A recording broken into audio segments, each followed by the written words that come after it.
Welcome back to the channel. Today we are going to be doing the water pump on a 2008 Subaru Forester XT. First thing is go ahead and drain the radiator.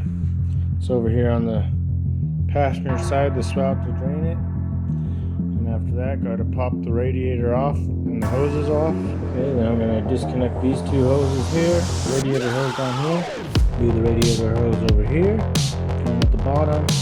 Make sure you undo your two fans, and then it's automatic. Make sure you pull transmission coolant lines off. Once you got the radiator taken out, go ahead and pull both your serpentine belts off. And you can go ahead and take this pulley off for the AC. And then after that, you go ahead and pop this timing cover off. I got both the covers pulled off. Time to pull that pulley off. That'd be a 22mm socket. Once you pull that off, you can go ahead and pull that cover off.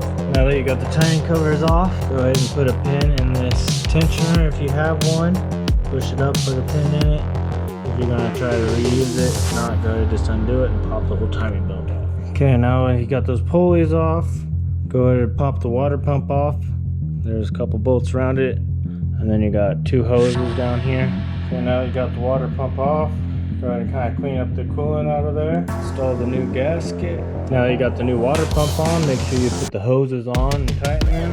The pulley back on here and the tensioner back on down there. Go ahead and put the belt back into place and time it. Now we've got it all timed back into place. Go ahead and throw the timing covers back on. And then you're good to throw the main crank pulley on. And then the belts.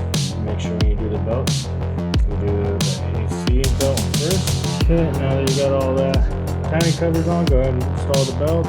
Do the AC pulley one first. Now those are tight. Go ahead and install the alternator. Once you get the radiator in, make sure you get all the stuff tightened up. Go ahead and install the reserve tank, and then go ahead and fill it up with coolant. Now I'm going to start the car, burp the system, let it run for a little, and make sure it's good. Thanks again for watching, and we'll catch you in the next videos.